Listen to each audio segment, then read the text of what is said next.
The Box Seat, brought to you by our stable of sponsors.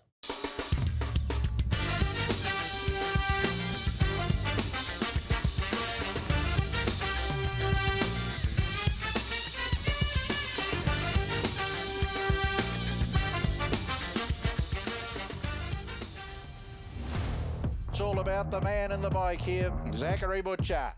1,000 wins.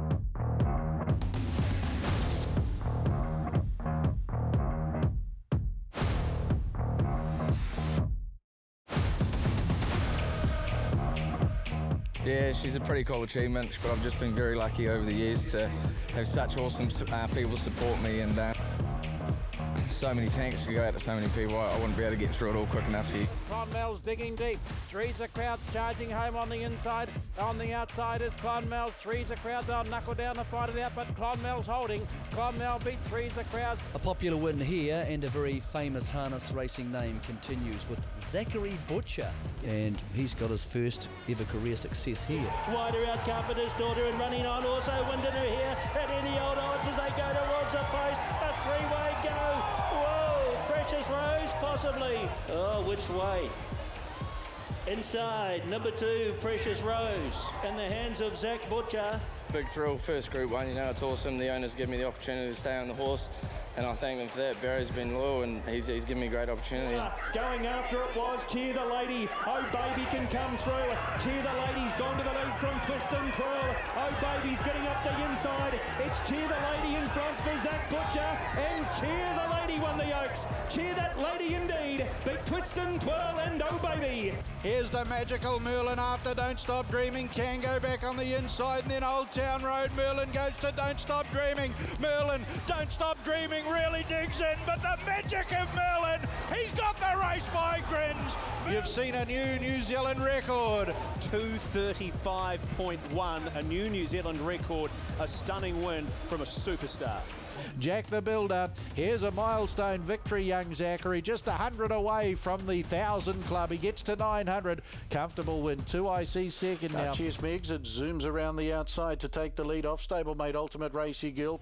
Duchess Meggs at the Sweet Lou filly, 75 to go. Here's a magical moment in New Zealand harness racing. Good on you, Zachary, 1,000 wins. Hopefully, Nan, you're still watching up in the hospital bed there.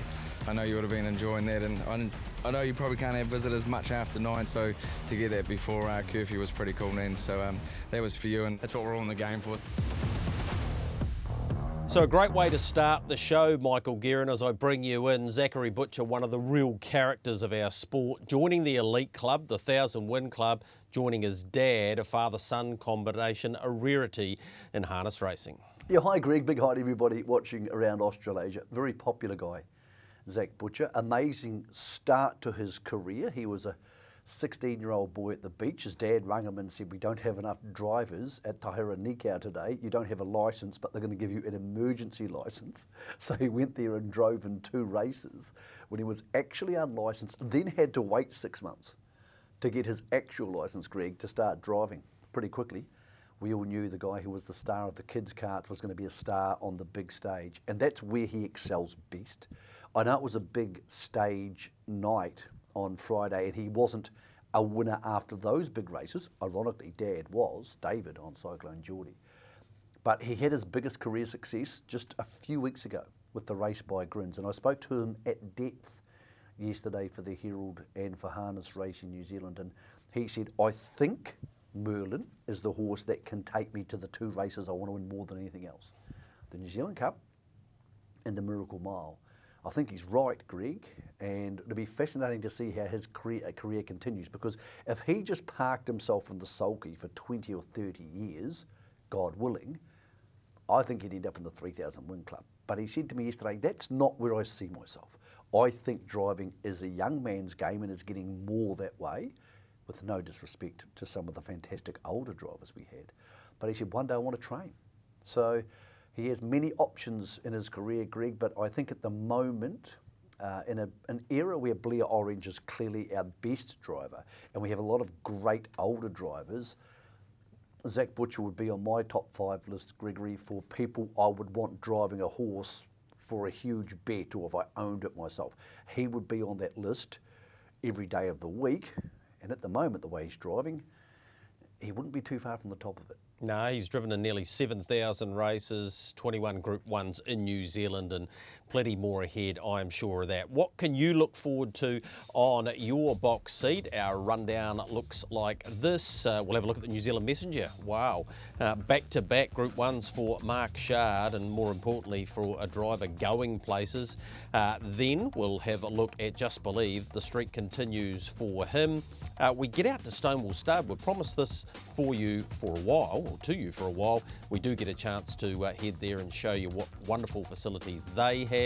A horse they trained, Artie's Express, took out the Queen Elizabeth II, and a run of Jack trainers in that race is quite remarkable. We'll go back to Addington Raceway as well, reviewing last week and previewing this week. But to the New Zealand Messenger Championship, won by so many very good horses. Michael Merlin led them up, and most people watching, and I was lucky enough to be alongside Barry Purdon, we were thinking, well, it's Merlin's race to lose. That was the case, and it was his stablemate again who got the job done. Yeah, I think last week when Mark Shard won the Taylor Mile, we were all thinking to ourselves, was it the early pressure? Did they all drive against each other at the front end of the field and undo themselves? But he was still awesome. This time, I think a lot less excuses. I had the feeling last week, and it wasn't entirely popular with everybody, that Merlin was just a little bit below his best. Just 2 or 3 percentage points. Nothing wrong with that. He's had an enormously long 3, 4, 5, 6 months. But I think that proved it last week. There was one school of thought that Don't Stop Dreaming pressured him outside him. I don't think it was actually that much pressure. And I think he's copped worse pressure sitting parked at Menangle. I just think he was ready for the paddock, which is where he's gone. Now, a couple of drivers did say to me after the race, the track's very deep, but it seemed to bother some horses and not other horses. But they did say maybe it was better a little bit out wider. So, willing to forget, by no means any pot on Merlin. Let's get back to Mark Shard. An amazing story. Had a great chat to Crystal Hackett about her win, and she said the first one was so freaky. She was still throwing the reins at the horse after the line, Greg. She said it was so full of adrenaline. The second one, she said, easier to handle because it seemed a little bit more normal because the first one was so big. But she said so many people contacted her after the first one. And then I was with her walking around the stabling area at Alexandra Park, and it was funny to see guys like Ricky May, you know, people who she would have looked up to as a child, coming up and giving her a hug and you know, talking to her like she was a contemporary, which she is. So really fascinating night and really fascinating performance from him. Who would have possibly thought that if you had voting today for New Zealand Aged Pacer of the Year for this season, Mark Shard would have to win it, because obviously Merlin and Don't Stop Dreaming are both 4-year-olds. How much longer he can continue this? Well, he's going to the Auckland Cup. Merlin's not. Don't Stop Dreaming is. Better Eclipses. He's 650 in the Auckland Cup, believe it or not. And Greg, you say to yourself, how did we get here? How did a horse who was battling at Menangle end up coming home and being so potent? I think he's come home at the right time. I think he's a happy horse to be home. Obviously, the hopples off have emboldened him in some way. And I think, as we mentioned on the show last week, Barry Purdon and Scott Phelan are training as good as I've ever seen Barry train, maybe without the exception of the late 80s, early 90s. So a whole lot of things have come together, and this has to be said too, some of these other horses are getting tired, Greg. Yep. You can just see it in them. Some of the horses weren't there. South Coast Arden wasn't there. Old Town Road wasn't there. So he's found the right time yep. to hit his form, Gregory. But I don't think we want to ruin a great story, because sometimes we should just have a fairy tale. I said on the Herald the other day, well, most fairy tales don't have a very good sequel. Who knows? We just add it. Well, we just add it then. This could be a 3-part series after the Auckland Cup. Yeah, absolutely. Auckland Cup, $2, Don't Stop Dreaming. He did pull too hard. Better Eclipse was outstanding, $5. Mark Shard now $5, Old Town Road. Self Assured, who I thought was very good, $6. Republican Party, not bad, $11. And Speak the Truth's had no luck, $12. Michael, just on Merlin's chances of going to Queensland, I spoke to Barry Purdon on radio on Sunday, 50-50. I'm thinking it's almost a replica of last year. I'd love to see him there, but I'm not so sure. I'd go. I would go every day. You would go? Okay. 100% I would. Oh, I want him to go, yep. But how long he has out and how he bounces out of that will determine that. Those were Barry's that would words. indicate maybe what I was saying last week, and it didn't go down very well with some people. that maybe he is just feeling a bit tired. Yeah. But he's had a hell of a season. But I would go because I reckon he can win the Rising Sun if he draws inside Frankie Ferocious. Yep. I reckon, who knows, Leap to Fame might not turn up. I think he will, but he could get sick. It happens to horses all the time. And I think the days of the big, long spell for these horses, Gregory, may well be gone. Yep. A lot of trainers tell you that's not the way to go about it. In saying that, I'm not going to get into a logistical argument with Barry Burden. I think him and Scott know a hell of a lot more about this than you and I. They'll make the right decision, but it's a long time before we start running serious races in this country again if you miss the Auckland Cup. Yeah, exactly. Richest year in terms of earnings for Mark Shard as a 9-year-old, 182,000. The last time he got close to that was when he won the Ainsworth. It was a bit of a split season between New Zealand and Australia back in 2020. The remarkable story continues. Let's go to another great story. Just Believe, Michael, doing the business in the national trot. They went the second slowest time in about the last 12 years. In front was Muscle Mountain. Just Believe, brilliant drive, Greg Sugars. Got shut out of it early, but went from the 8 to the 4 in a terrific quarter, which put the pressure on Muscle Mountain and ultimately won him the race. Yeah, just first of all the time, willing to forgive that because of the track? The track was so deep. I actually went out and walked around the track, and it was really deep. I'm not saying I know what. Did you get your shoes dirty, Michael? Absolutely. Well, you know what? I like knowing things, Gregory. Yes. And I went to the races, so I thought I'd go learn some stuff. Good on you.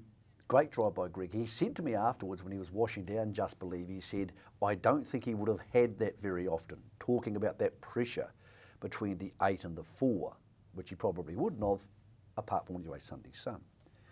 And that brings us to an interesting conversation because Just Believe at the moment is clearly the best trotter in Australasia. He probably was before we started this series of races, but he is now for sure because he's just sat parked outside Group 1 horses leading and trailing and beat them easily. So then you start saying, where does he fit into the whole ecosystem of our best trotters? Because Sunday Sun was a phenomenal horse and an amazing stayer. But I don't think he could have done what Just Believe has done in sprint races. I don't know that. He wasn't trained for those races, but I don't think he could have. So if I'm willing to say Just Believe's body of work over 2.5 years is at least as good as Sunday Sun, and he's not finished yet either. If that's true, then I start going backwards and cataloguing horses, Gregory, where does he fit? Is he better than Tornado Valley? I think so. Is he better than Keystone Dell? Yep. Is he better than I Can Do's It? I am absolutely certain he's better than I Can Do's It. And then you keep going back and you get to La Cucaracha. Didn't have a big enough body of work to be an all-time champion, even though she had an all-time champion's ability. She wasn't around for long enough. And then you get to Take a Moment. Because you go past Monbay. Again, Monbay had some wonderful moments. But he didn't have 2.5 years or 2 years of domination. I Can Do's It did because I think he won about 10 Group 1s off memory. Look, and this guy's what's up to about 7. So, but he's not finished, you're right. Well, the other thing too is I don't think I Can Do's It would have won a Great Southern Star. Knowing the horse, I don't think he would have won that because of his lack of gate speed and his gate fallibilities. I'm also adding some bonus points for Sweden because he's pretty good there. Yeah. Like you couldn't have taken I Can Do's It to Sweden. But then you get back, Gregory, to Take a Moment. To Take a Moment and Lyell Creek. So when you come up against Lyell Creek, okay, the conversation stops. Lyell Creek has a better body of work, but still, Just Believe isn't finished. I think Just Believe's a better horse than Take a Moment. And I love my trotters. I take them really seriously, and I've thought about this a lot. And I probably saw all of these horses have almost all of their races that nattered. So for me, he's getting into very rarefied ear. And outside Call Me the Breeze getting in front of him, which he did in the TRB trot, and he still beat him. Outside that happening, there's no reason to think he's not going to win the Dominion if they want to come back. I'm pretty darn sure he's going to win the Rowe Cup in a couple of weeks. And then a third into Dominion, Gregory. And then we start saying, is he now in the conversation with Lyell Creek? Now again, Lyell Creek went overseas in 1 races. Just Believe hasn't gone overseas in 1 races. But it's a very rarefied conversation to be in that Just Believe is in at the moment of the great trotters of this millennium. Yeah, well, he's $1.18. Yes, Michael, $1.18 to win the Rowe Cup. That's rarefied here. In fact, have we had a shorter price favourite in a Group 1 trotting race in New Zealand? I'm pretty sure.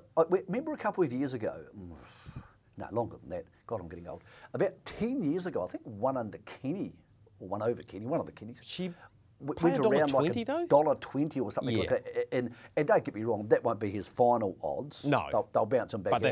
that's what he is. But Yep. yeah, it's fascinating to watch because there's nothing imposing about him. But Greg and Jess have handled him so well. Saw Hopi after the race, the other Greg Hope, and he said, look, beaten by a better horse. Beaten by a champion. And I said, oh, Mark Purdon, what did you make of it with Oscar Bonavena? He said, God, they're good horses. Like he was on the New Zealand Trotter of the Year. Yep, and the Dominion winner.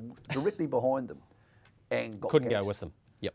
So really, really cool to have him here. I'm so glad he is here rather than going to Sweden because he deserves the picket fence. He doesn't deserve to go over there with all those disadvantages and get beat for little money. He's going to end up winning $500,000 in New Zealand. Yeah, it's a great story, isn't it? As was the next of our features.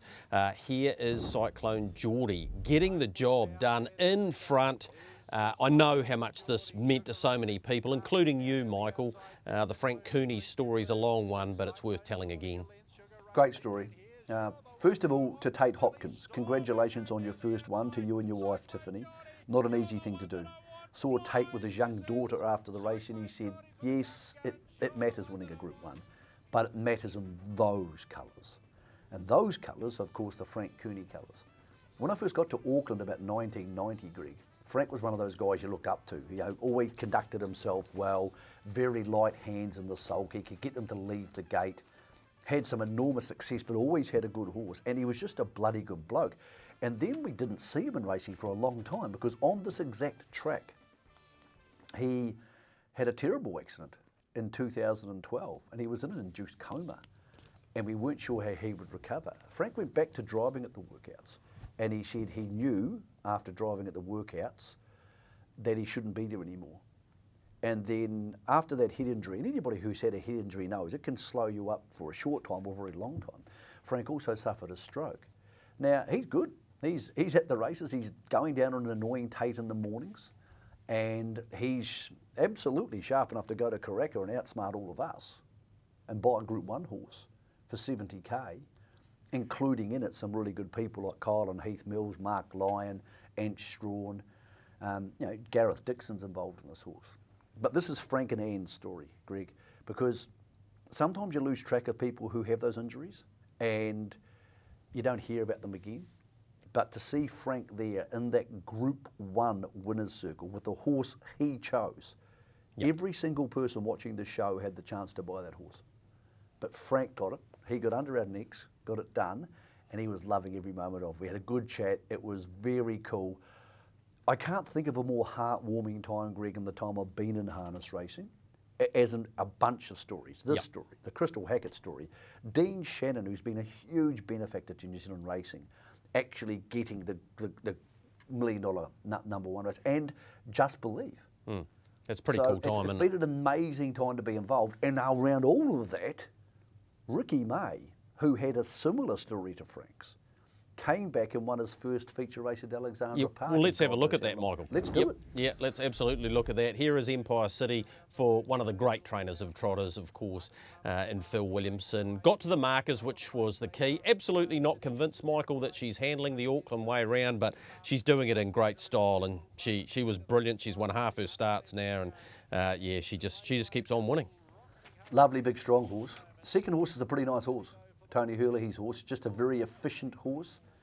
You know, it's probably not got the scope of the winner, but man, it's going to have some fun with it, or they're going to have some fun with it because it just turns up every week and gets in the money. But it was a lovely story. I mean, you know, we're so used to having Ricky around after what was such a scary time in 2020, but he hasn't driven often at Alexandra Park, Greg, and this is his first major Alexandra Park win. Joe Stevens, who does the interviews on track, said to Ricky, what was your last big win at Alexandra Park? And of course he didn't know. So he thought it might be Terror to Love. But when you put all those storylines together, it was, and I don't use these words a lot now, God, I spent a lot of time at Alexandra Park in my life. It was a magical night. Yeah, it was. It was with Zachary getting his 1,000th win.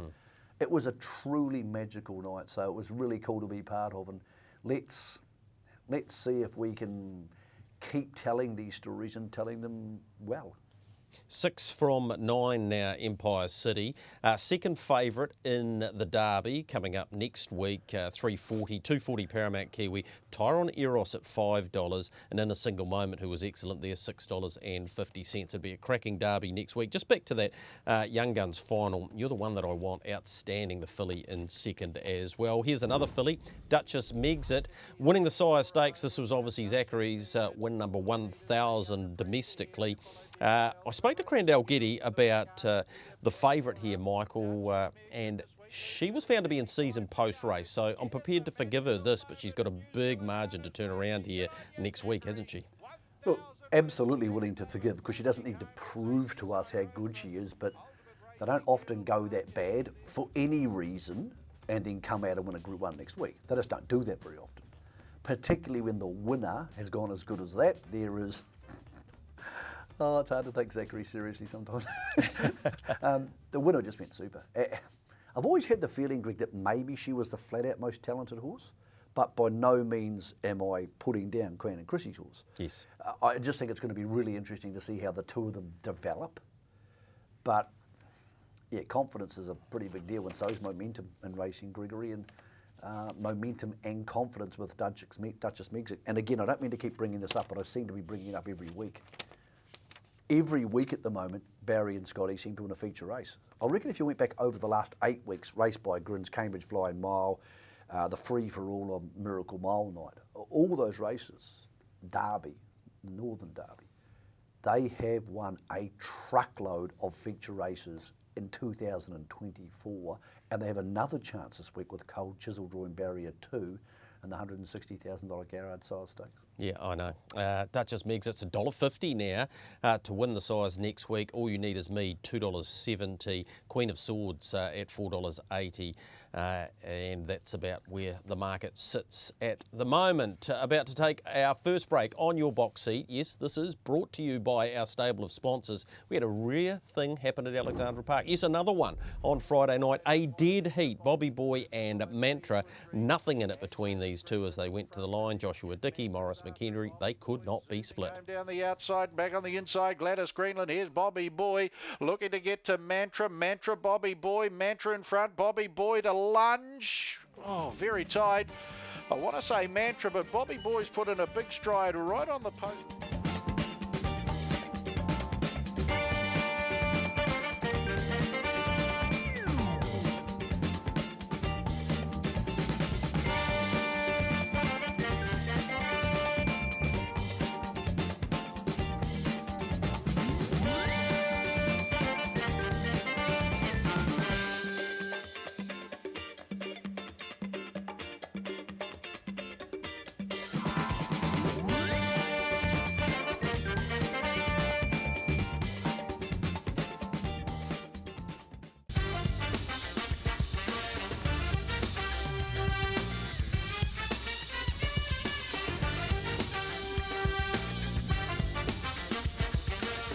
Welcome back into your box seat. Yes, it is brought to you by our stable of sponsors. I got the chance to go out to Stonewall, the Christchurch version.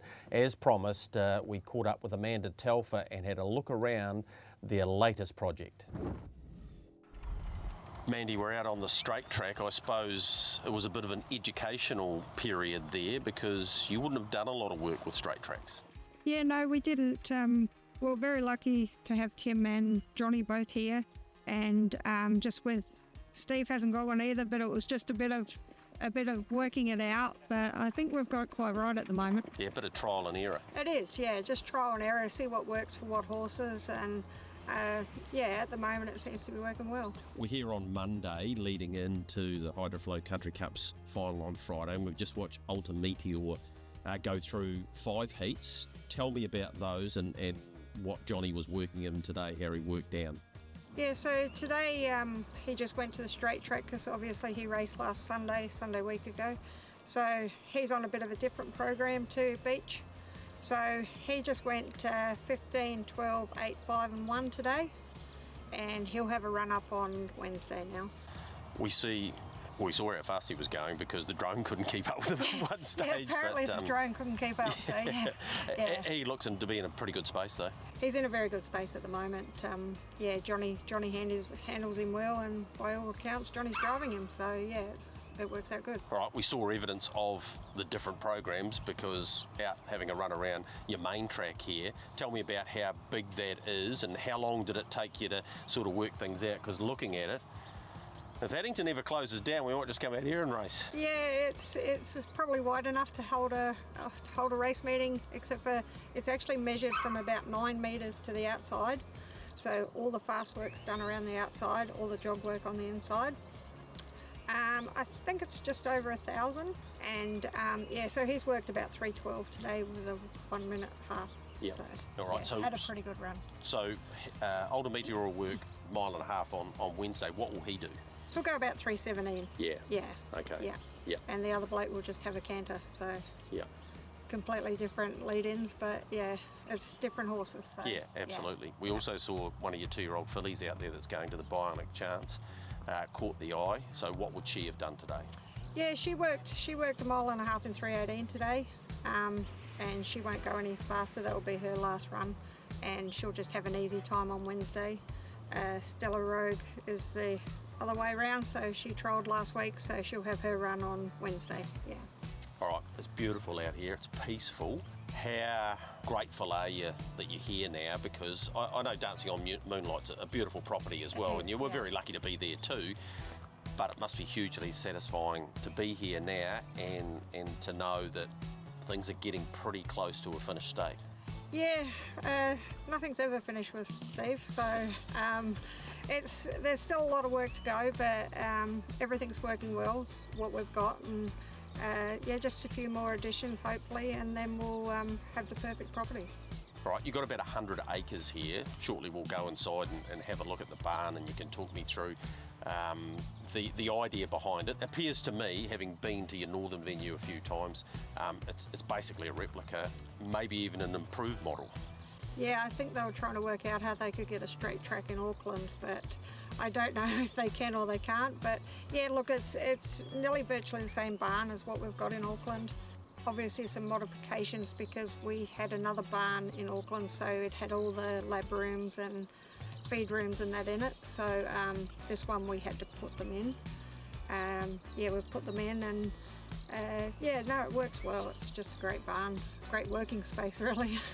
There's a terrific lot of history in this property. The late J.W. Smolinski was here, Mark was here, you know, prior to you guys purchasing it as well. So I suppose it's in the land in many respects. It is. I don't really know Jack being an Aussie, but look, I've heard a lot about him.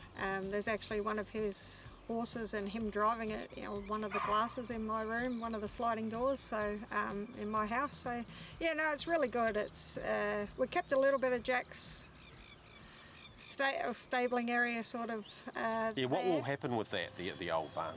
I don't, oh, the barn down the front. Yes, down the front, so that was Mark's. So the barn down the front, we actually worked out of that when we first come here, when the big barn wasn't ready. It's going to be like a yearling barn. Right. And there's a few more yards getting put down the front for braking and that sort of thing, so that will be that area, yeah. You've got a large staff, so how many horses are on the property, or what would be the maximum, or is there ever a maximum with Steve? No, I don't think there is going to be a maximum. The barn itself inside holds 45, 10 horse barn up the front as well. Yeah, there's paddocks, as you can see through our side, and that there's paddocks that are going to be, they've all been grassed now, so I think there's going to be around 80 paddocks when he's finished. Yeah. Right, that's a lot of horses. It's a lot of horses. Like I said, that's a lot of staff too, and just watching them get around and do their thing, they seem to be pretty harmonious and enjoying it, and you've got a lot of experience there, haven't you? We've got a lot of experience, great staff, and what we do we couldn't do without them.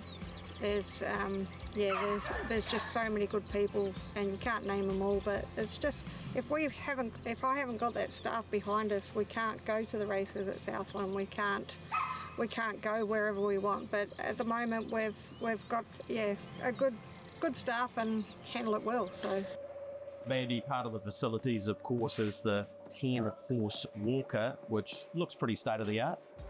Yeah, it's actually got 3 layers of rubber, so the rubber cushioning is it's 3 layers thick. It's probably about that thick.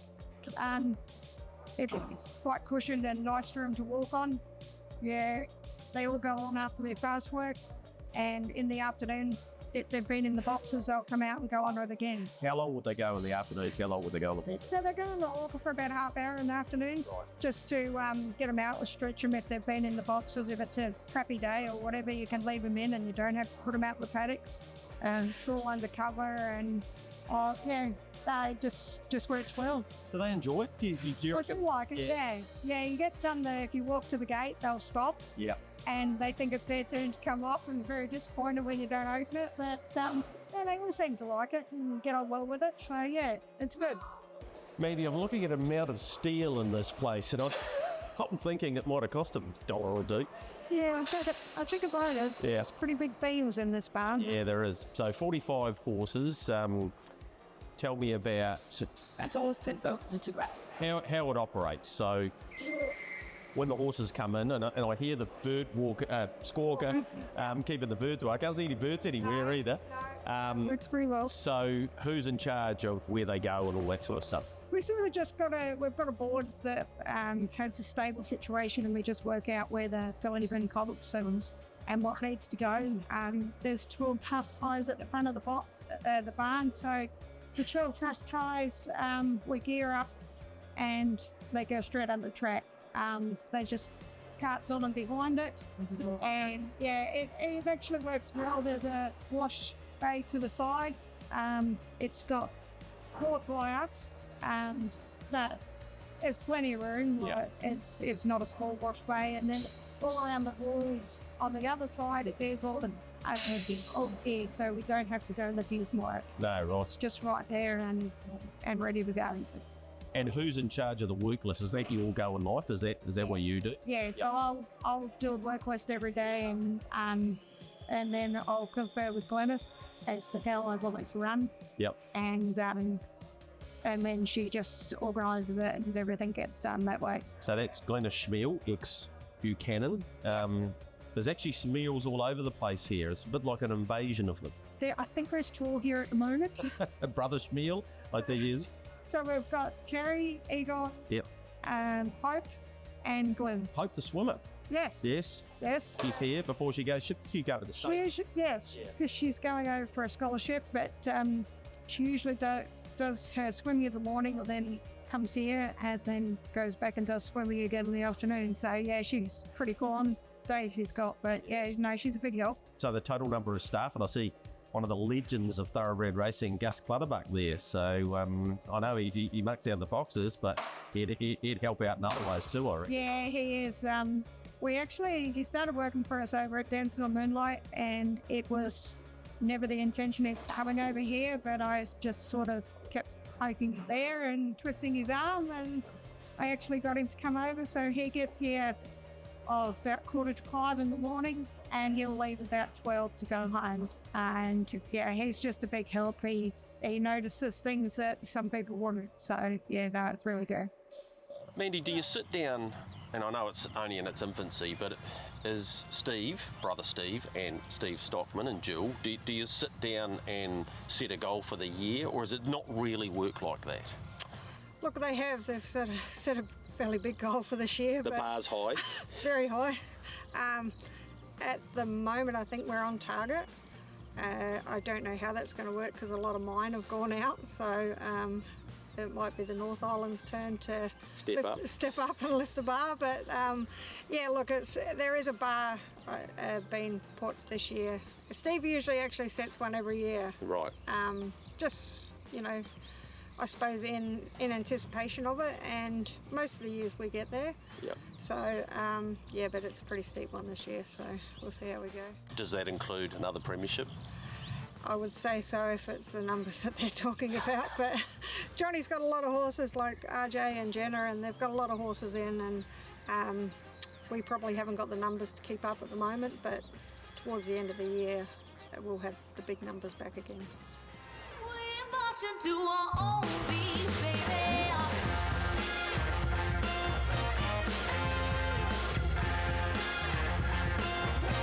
Michael, I know you've been to the northern version, the southern version, as you've now seen almost, well, it's a replica, but it's probably an improved version, and gee, they've invested some money. Steve Stockman, obviously the role that the Telfers and Jill play with the syndication, massive part of harness racing, aren't they? Yeah, it sure is. And I take my hat off to Steve. He's not a person who tends to like, I'm talking Steve Stockman, a lot of publicity. He always tries to push you toward Steve Telfer as the interview subject, but this is his money, effectively. And he has put his line in the sand about 5 or 10 years ago. I think he put it a lot deeper about 5 years ago and said, I'm going to go after this and go after some premierships. It wasn't that long ago, if you said to people, Team Telfer will win the premiership, they would say, well, of course they won't. That's what Robert Dunn does, but the Purdons will usually win. And they've managed to do that and will probably do it again.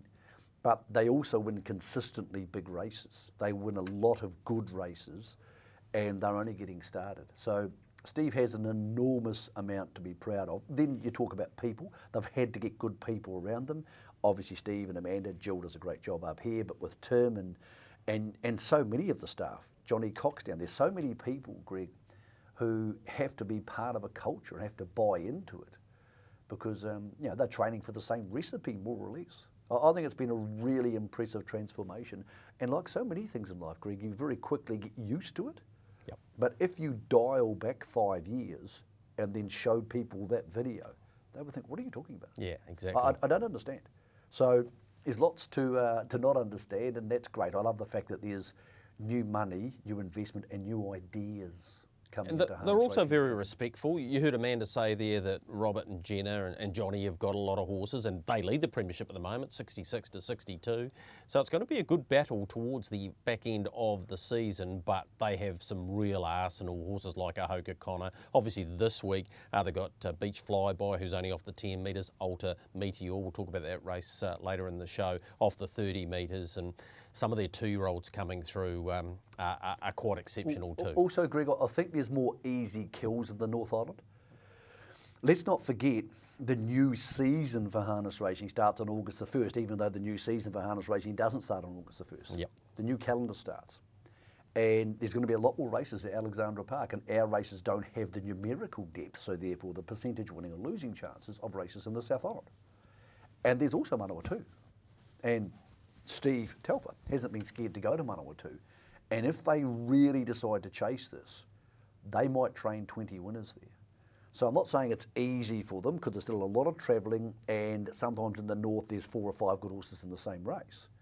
But I think if they chase it, they can get after it, with full respect to the Duns, who are having a ripper of a year, and John's driving so well. That's proving a really big weapon for them. Yeah, absolutely it is. Here was one of their big wins. It was the Uncut Gems the other night. Sweet Diamond gets the job done here, chases down Kalua Flyby, and Sacha Twist running into it was excellent, as she was the previous week. But Sweet Diamond, she won the Southern Bell, did that in great style. She's a more rounded mare. She goes to the paddock in winning form, and I caught up with Amanda to find out just what it meant to the Stonewall team to win another feature. By Sweet Diamond, and it's Johnny Cox and Stonewall Stud for another feature win, beating home and Sacha Twist, Kalua Flyby. Mandy, Sweet Diamond, she looks like she's gone to the next level. Yeah, she has. She's, like I've said before, she's had a few little problems, but we just seem to have sorted her out now, and she's in a very happy space. Yeah, she got really good early speed, as she showed again on Friday night, and took the trail behind Kalua Flyby. Was she slightly disappointing in your eyes? Yeah, she probably was. But Jennifer home, she looked all out and she still run third. Timmy said it was just like she was daydreaming. Look, both girls will head to the paddock and they'll have a nice spell and come back towards the end of the year. Yeah, we look forward to seeing them because she does have gate speed. Kalua Flyby was pretty brave, so both of those mares will come back stronger. Speaking of mares that came through the Stonewall system, let's head across the Tasman with Garrards and take in the Queen Elizabeth, Michael. Artie's Express, very difficult to do this. 1, run down ladies in red in any race, but 2, come from last in better than 150, as we see Greg Sugars not having such a great night on Saturday night, but she was brilliant. 2 from 2 in Australia. This was an outstanding run. She's always been very fast, and I'm not sure our racing entirely suited her because she's so fast that this mare's racing on big mile tracks, or she'll head to Albion Park next, so a slightly smaller track. Just perfect for her because it just comes down to raw speed. We need to be honest about Ladies in Red here. She did burn early in 26 seconds. The first quarter of this race was the fastest quarter. And she was involved in that, and she's not a natural gate speed horse, so she doesn't lose much. But the problem with Ladies in Red is, once people start calling you one of the greats of all time, and then you get beat, people don't like it, because punters don't like it. And that's why sometimes it's nice to dial down some of these opinions on a Ladies in Red. They're both wonderful mares. How long she'll hold together, I don't know. I'm sad to see her leave Team Telfer, but Mike Tanav has the right to do whatever he wants with his horses and his money. So he's also got a very nice horse over in Perth with Bondi. So yeah, maybe the Australian racing suits her better, Greg. She'll head to Queensland now, apparently, as will Ladies in Red. But as will Manhattan, who was pretty brave, I thought, Michael. She had to sit parked on a pretty hot early speed. Well, she was very good, Miracle Mile Night Manhattan, but now two better mares have turned up. Yep. Which is not her fault. They're just really good What horses. about Jack Trainer's record in this race in the last 5 years? Last 4 years in a row. Very good with mares, of course. Had Stylish Memphis. Yep. Braveview Kelly, who's now been retired. Hell of a good fella, Jack. I wouldn't be surprised if Jack ended up in North America. I reckon he might go there and give it a dig at some stage. Well, we did used to call him Mini Dexter, so yeah, it's probably very makes similar, sense. and very popular guy. People like him. I spoke to Nathan Jack, who I rate one of the best form judges in Australasia. I spoke to him on the radio on Monday morning. He said that's as good as he's seen a horse go at Menangle. So yeah, interesting to see what's in store for her, but she's got a 48.9 now and a 49.9. She's going to make a hell of a broodmare, Greg, because she's got such big scope and big size to her. Here's another horse who will make a good broodmare, I'm It Ready Jet. So this is her coming wide for Nathan Jack. That's Queen Elida in front, and she beats her, just runs past her. Too good. So two very good mares. 153 is quick. And I'm Ready Jet, you'll remember her dam, Gregory. I'm Ready Set. Yep. Nigel McGrath had it, mad as a snake it was. Used to pull its head off and just warm up like it was just angry with the world, but could run. Won about 4 or 5 in a row at one stage, I think, from memory. And could really run. Yeah, set a New Zealand record down south, yeah. Yep, and this horse has similar ability, but can also be a little bit of a cow. So Nathan was telling me he thinks she'll go to stud this year.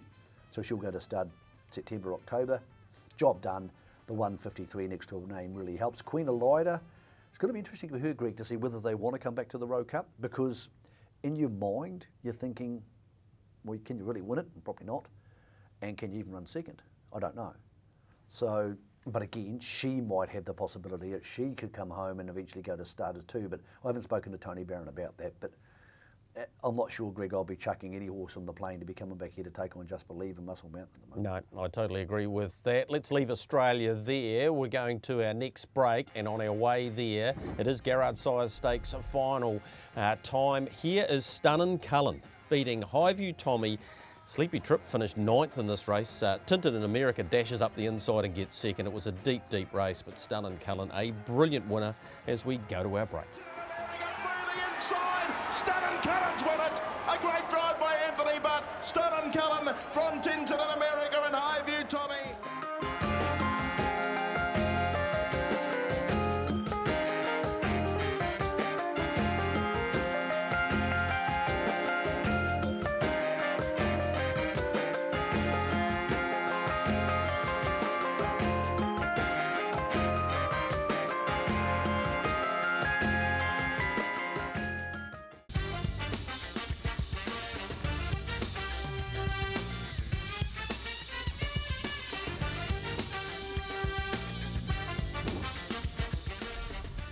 So it is the Hydroflow Country Cup's final on Friday night. Here was last year's edition. Michael, what a race it was. Mighty Louis got home late in the piece. They went 3:58 and change in this race, and they never stopped moving. It was just a terrific contest. It will be again this week, and we'll get to preview that very shortly. But I just wanted to remind people what a contest it was, and it will be again this week. It's the 7th race on the card, and of course young Corbin Newman got the business done there, beating Wheels of Fortune, who probably hasn't been as good since that run. All right, let's get into the preview. It is Garrard Sires Stakes final time. The last heat last week. Here's Chase a Dream.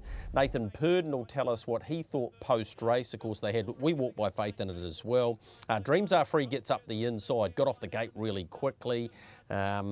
Very good run from Cole Chisel out wide. Let's get Matthew Cross to bring them home and then hear from Nathan. Cole Chisel coming from Dreams Are Free, but Chase a Dream. Chase a Dream, beat Dreams Are Free, Cole Chisel. Fourth in We Walk by Faith.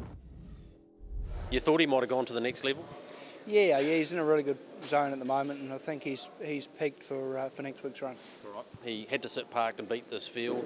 He's not going to need to do much between now and then or improve much. No, he won't improve much either. I think he's where he needs to be. So we just need to maintain him for the next 7 days, and I'm sure, hopefully the same horse turns up next week. We Walk by Faith, he's going to need a good draw. He will, yeah. He'll need the right trip next week, but I wouldn't discount him altogether if he does get it. Unfortunately for We Walk by Faith, he's got barrier 9. Importantly, Michael, Cold Chisel barrier 2. Chase a Dream was absolutely outstanding last week sitting parked. He comes out of the 6. Hadron Collider, who's a likely go-forward horse. Inside draw for Harrison John, his stablemate. It's going to be one great addition of the size. Yeah, I almost gave up on Chase a Dream, not forever, but just for this little campaign. When he was in the north, I thought he was just okay a couple of times. And not bad, but just okay for a horse who we thought was a superstar after the Sires Stakes back on New Zealand Cup Day. But when he went back down south and won the first race, Greg, again, I was like, well, really? But that was far better. Far better. Clearly, Nathan's got him happy. Olivia did a lovely drive. Didn't panic on him, just let him be himself. Cold Chisel, I don't think is as flat out as good as Chase a Dream, but he's more consistent and he just turns up every week and does a great job, as he did last week, Greg. But of course, Cold Chisel's got barrier 2 and Chase a Dream's got barrier 6. So a lot comes down now to what the dun horses do and whether Cold Chisel can use barrier 2 to get to the marker pegs. Because I don't want to be backing horses not on the marker pegs in these races. But I never thought there's been too much between Chase a Dream and Cold Chisel, but that was really good last week from both. I think luck will probably decide who wins this week for 160k. And thanks to Garrard for the sponsorship. Great to see them sponsoring a big race in New Zealand. Yeah, absolutely. They're great supporters of Addington and harness racing across the board. Natalie Rasmussen resumes driving Chase a Dream Blair Orange with Vesem Olivia. Thornley with We Walk by Faith. Let's go to last week. A couple of reasons I want to look at this. Charlie Brown goes to the race I keep talking about, the Hydroflow New Zealand Country Cups Championship. But here's Who's Delight in front. That's Charlie Brown getting home for second, Wagstar in third position. But we need to hear from Gavin Smith. He was in front. They went remarkably, a 1:53.8 mile rate. It was a pretty cool night there at Addington the other night, but he just keeps rolling this horse. 56.3, 28.4, 220.1 overall, and when he does that, he's extremely hard to get past. Here's what Gavin Smith had to say about Who's Delight. I reckon if God made a horse for Gavin Smith to drive, he made Who's Delight. Yeah, I don't know. We're working out not a bad association at the moment. Gee, he loves to run, and that's the way to get the best out of him. But that time tonight, it's a bit cool out there too. That's sensational, a 53 mile rate. Yeah, I've kind of always thought he was capable of doing that, but the brain's not big enough to do it all the time. You sort of got to pick and choose your moments, and other than perhaps Helium, I didn't think there's anyone there that would make me work too hard.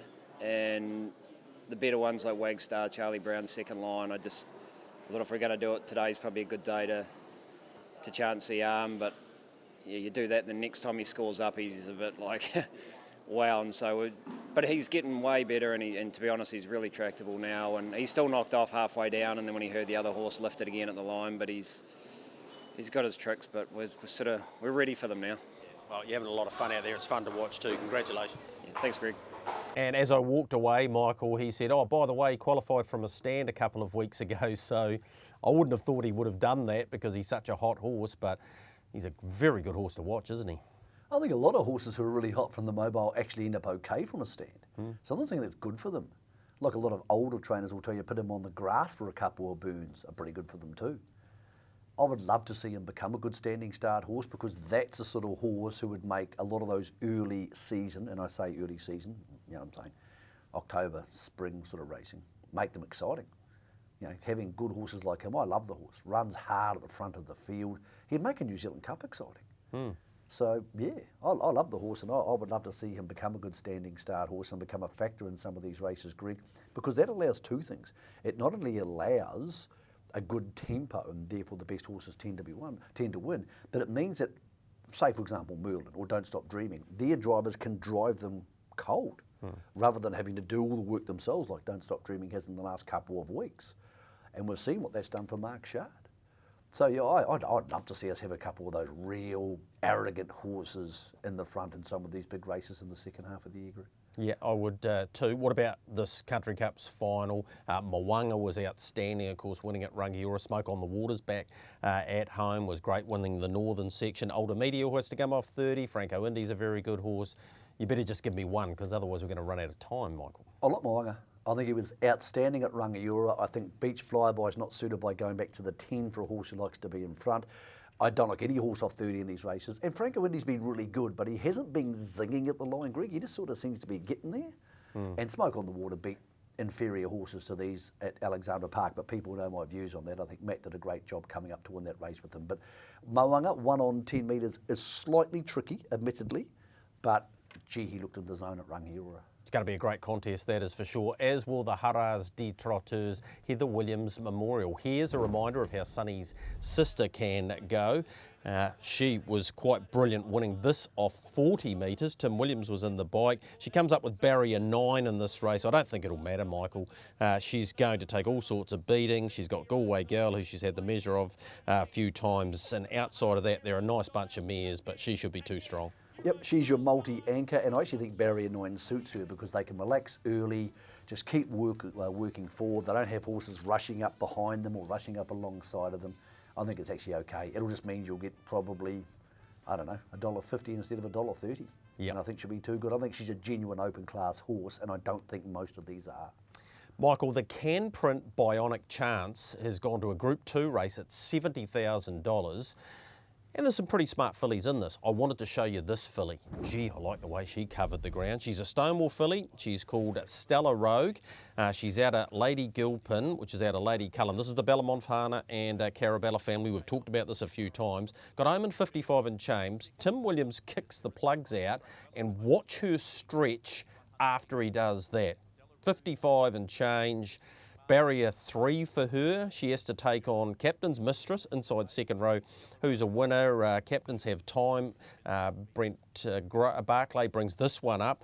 He drives it for Brett Gray. So there's a bit of depth to this race, but I really like this filly. Yeah, she was really good. It's hard to win these races. Group 2's fresh up, but... And I know she was only in a 2-horse trial, but...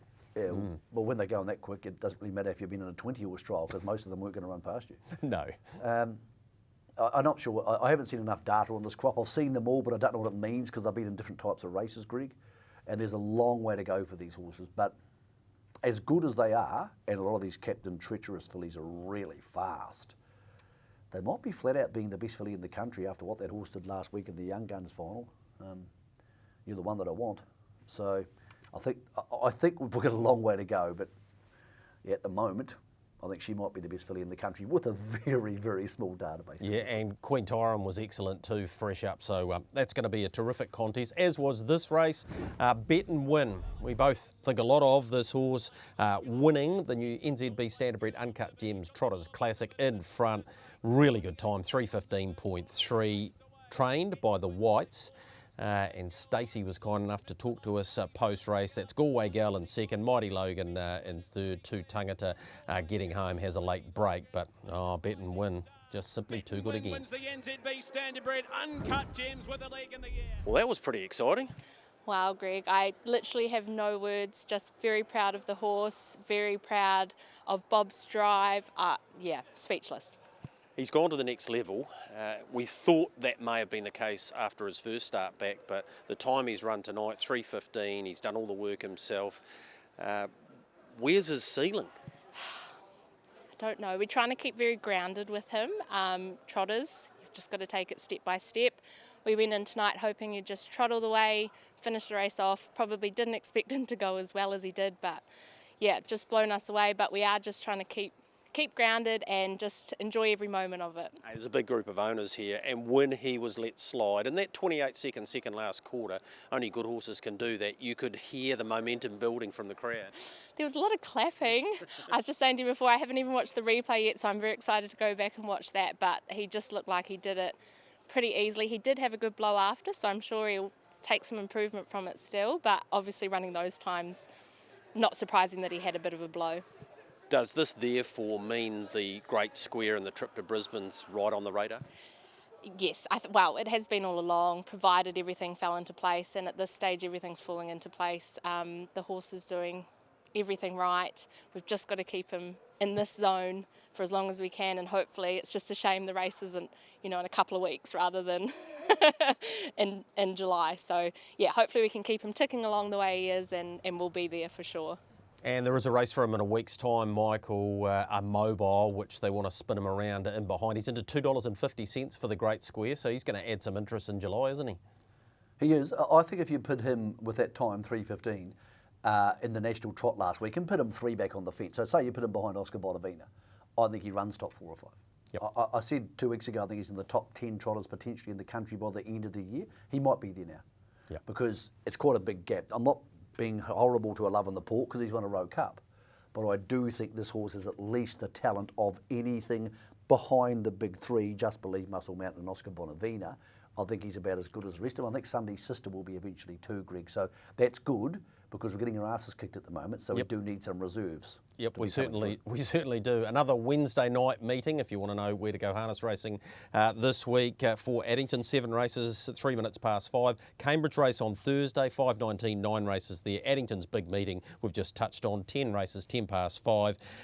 They race down south on Saturday, 11:48, the start time there, and Ashburton race on Sunday, 9 minutes past 12. Michael, it's been a busy show, a lot happening in harness racing. Appreciate your input as always, and you and I get an opportunity to wrap it all up next week, and we will see you in 7 days.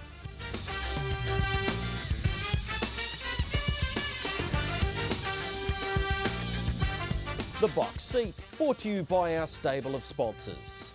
Harness Link, for all your worldwide harness racing coverage. Brecon Farms, New Zealand Bloodstock Standard Bred. IRT, it's your horse and our passion. Garrard's Horse and Hound. Lincoln Farms, Renwick Farms, Harness Racing New Zealand, the clubs, Auckland, Cambridge, Addington and Ashburton, and the TAB.